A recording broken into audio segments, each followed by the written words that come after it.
Bonjour, je m'appelle Nada Kamsu. J'ai l'immense honneur de vous donner le cours de métier et formation dans le cadre du cours AEP en formation en soins assistance des personnes en soins de longue durée. On appelle communément ce cours-là PAB. Dans le fond, c'est pour devenir préposé aux bénéficiaires. Vous savez, vous êtes tous ici par le décret du Premier ministre qui a fait le recrutement de 10 000 préposés. Donc, vous êtes tous ici dans le cadre de cette formation-là qui va être de 3 mois, donc 3 semaines en théorie et un autre, le reste du temps en stage. Donc, on a tous atterri ici, on se connaît pas. Le cours va être assez intensif, ça va aller pas mal vite, mais sinon n'hésitez pas à me poser des questions si jamais vous avez, n'hésitez pas à m'arrêter si jamais vous avez des questions. Là aujourd'hui, moi je me présente, puis après je vais donner un tour de parole à tout le monde pour qu'on puisse se connaître un peu parce qu'on va faire un bon 3 semaines ensemble de manière intensive. Mon nom, c'est Nadal Kamsu. Moi, je suis infirmière de formation. En temps normal, je suis enseignante au cégep en soins infirmiers. Mais pour l'instant, la charge m'a été donnée de vous donner le cours en préposé. Là, je vais vous passer la parole à tout le monde. Donner la parole à tout le monde. OK. Après, tout le monde, on se connaît un peu déjà. Je vais vous parler des objectifs d'apprentissage de ce premier cours. Aujourd'hui, on va y aller léger un peu. Aujourd'hui, je souhaite d'abord vous connaître, vous connaître d'abord. Et pour cela, on va voir c'est quoi. On va essayer de connaître les défis qui sont reliés à la profession de PAB, juste pour voir si chacun de vous êtes à votre place ici. Donc, parce que c'est un métier humain, beaucoup d'aspects humains, qui va demander parfois que le patient rentre dans votre bulle. Donc, c'est important de connaître les défis qui sont reliés à cette profession-là. Comme ça, si d'avance, on n'a pas beaucoup de temps, hein, si comme ça, si jamais vous vous sentez moindrement pas à l'aise, vous allez le savoir si vous êtes fait pour ça ou pas. Parce que c'est sûr que c'est une profession qui concerne l'humain et il faut aimer. Vous devez d'abord aimer la profession et aimer les personnes avec qui vous travaillez. Ensuite, le deuxième objectif d'apprentissage pour aujourd'hui, ce serait d'identifier les comportements professionnels nécessaires au métier de préposé. On va regarder une vidéo d'un monsieur que vous allez voir à quoi ressemble, vous allez pouvoir identifier les comportements de ce monsieur-là, puis on va en parler. Ça va être dans la suite du cours. Donc, pour se situer au regard de la profession de préposé aux bénéficiaires, je vous propose de faire de remplir un formulaire qui est sur Google Forms. Vous allez pouvoir cliquer sur le lien puis pouvoir l'ouvrir. Je vous donne quelques minutes après avoir rempli le questionnaire. On va revenir en présentiel, on va en discuter tout au long. Je vais le garder bien au chaud, puis on va discuter tout au long, puis chacun va voir est-ce que ça correspond par rapport à ce qui va se dire par la suite. Chacun va voir est-ce que ça correspond à l'image que je me fais de me proposer. Est-ce que je suis correct là où je suis? Est-ce que je suis à ma place? C'est juste pour pour déballer un petit peu, pour explorer. Donc, premièrement, nous désirons s'informer sur le marché du travail dans les CHSLD. Le mandat qu'on m'a donné ici, c'est vraiment de vous parler du CHSLD. Je vous parlerai pas de la pédiatrie, je vous parlerai pas des soins à l'hôpital, du travail des préposés à l'hôpital, ni ailleurs dans les commissions scolaires. Je vais vous parler du travail des préposés seulement en CHSLD. Parce que vous êtes sans ignorer que il y a un manque en CHSLD. Le problème, la problématique est beaucoup plus au niveau de CHSLD parce que vous avez vu avec la COVID, on a été obligé d'appeler les militaires pour venir. Donc, le programme, c'est pourquoi on a débuté ce programme-là, c'est vraiment pour que vous allez remplacer les militaires qui sont partis. Donc, c'est pour ça que le programme a été conçu par le ministre par le bureau du ministre, parce que le programme est venu directement du ministre, pour que vous soyez des préposés en CHSLD, parce que c'est vraiment là où il y a un manque criard. Et vous savez que ça prend des personnes âgées, ce sont des personnes vulnérables, c'est parfois des personnes en perte d'autonomie. Je vais vous expliquer, en perte d'autonomie, ça veut dire que ils sont pas capables de rien faire, de faire des choses, de faire tout seuls. Parfois, ils ont besoin d'aide pour manger, besoin d'aide pour se laver, des besoins d'aide pour marcher. Donc, c'est tout ça, c'est pour ça qu'il y a beaucoup de besoins et ils ont besoin qu'on prenne soin d'eux. Donc, la clientèle, le marché du travail en CHSLD, c'est quoi exactement? C'est vraiment tout ça. Les soins d'hygiène, l'aide à l'alimentation, faire marcher les patients pour éviter qu'ils en perdent encore parce que les personnes âgées, comme tout le monde, mais eux autres en perdent beaucoup plus. La force musculaire diminue au fur et à mesure qu'ils ne bougent pas. La force musculaire diminue et finalement, quelqu'un qui est rentré en CHSLD, il marchait, s'il bouge pas assez, finalement, il va se retrouver, mettons, un mois après, qu'il marche plus quasiment, là. Donc, c'est important de les faire marcher. Donc, c'est vraiment ça, votre travail. Ça va être vraiment beaucoup ça, votre travail en CHSLD. Les loisirs également, parce que vous serez parfois, pour certains, leur seule famille. Donc, il va falloir, vous allez servir comme, vous allez les égayer aussi également. C'est pour ça que il faut de la bonne humeur. Vous devez travailler en bonne humeur parce que vous représentez leur soleil. Parfois, vous êtes juste la seule visite qu'ils vont avoir dans la journée, peut-être parce qu'ils n'ont pas de famille. Donc, c'est important de comprendre tout le rôle que vous avez à jouer là-dedans.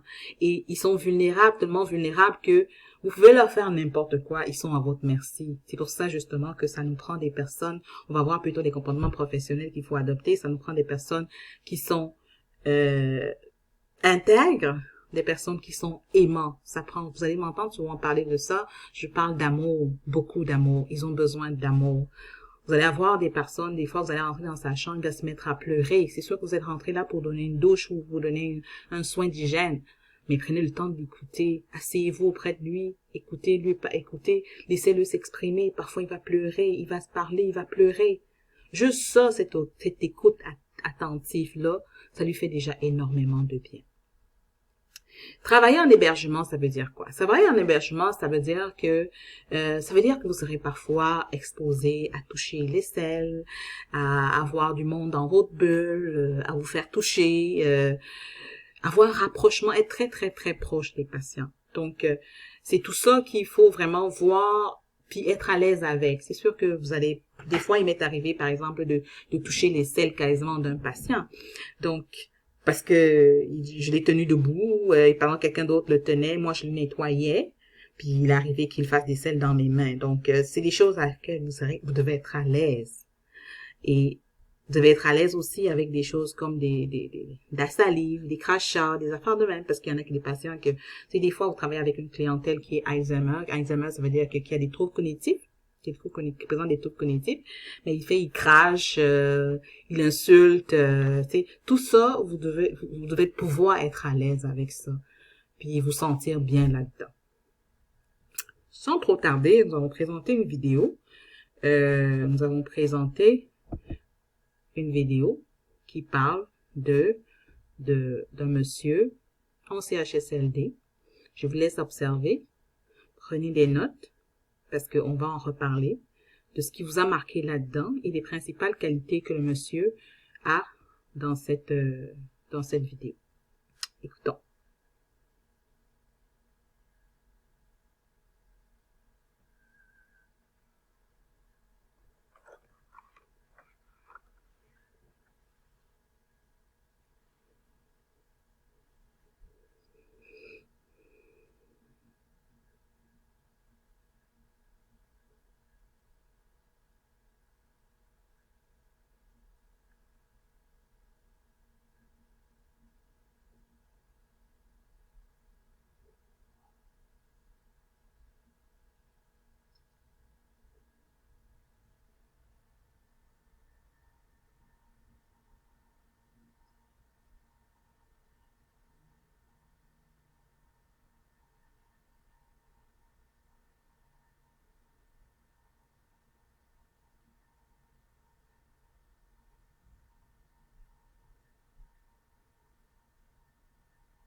On va pas l'écouter tout au complet parce que notre temps est un petit peu reparti. Il nous reste quelques minutes.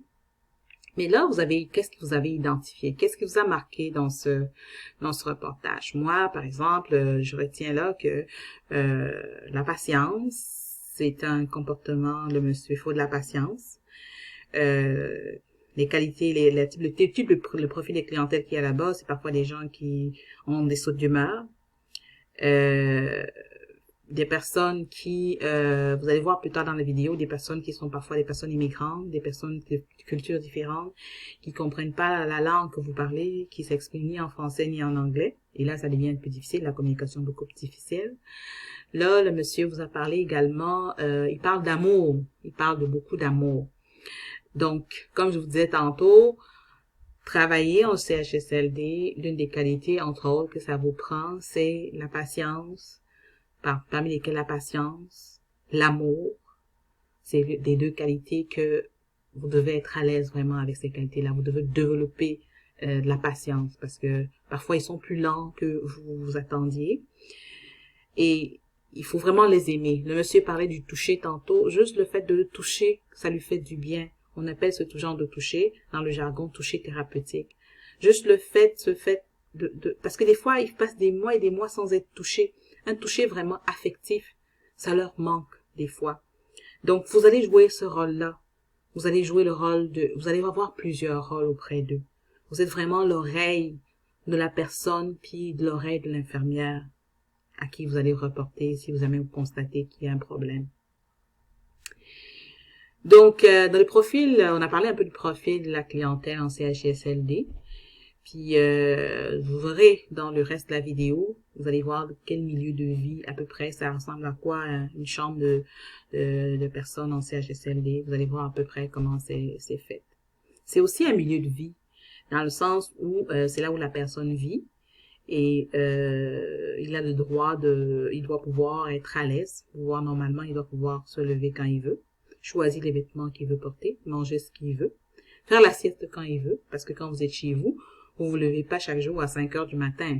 Mais malheureusement, en CHSLD, c'est ça qui se passe. Donc, on dit un milieu de vie, mais on ne réussit pas toujours à leur offrir ce concept de milieu de vie dont on parle. C'est triste, mais bon, on essaie de faire comme on peut. Parce que c'est rendu, des fois, c'est comme une machine d'industrie, là. Parce que toutes les horaires sont bien réglés. Fait que, à tel point où, et aussi parce qu'il manque peut-être du personnel aussi, on espère qu'avec votre venue dans les CHSLD, on va pouvoir réaliser ce rêve de faire en sorte que ces milieux-là soient vraiment des milieux de vie pour eux autres. Donc, j'ai fait un petit exercice pour vous. On va aller sur Padlet ici pour voir c'est quoi le travail de préposé. Travail comme préposé aux bénéficiaires, qu'est-ce que ça demande? J'ai mis les différentes comportements et vous allez pouvoir, avec des situations, vous allez associer les comportements appropriés. Par exemple, je porte une tenue convenable, j'utilise un langage soigné et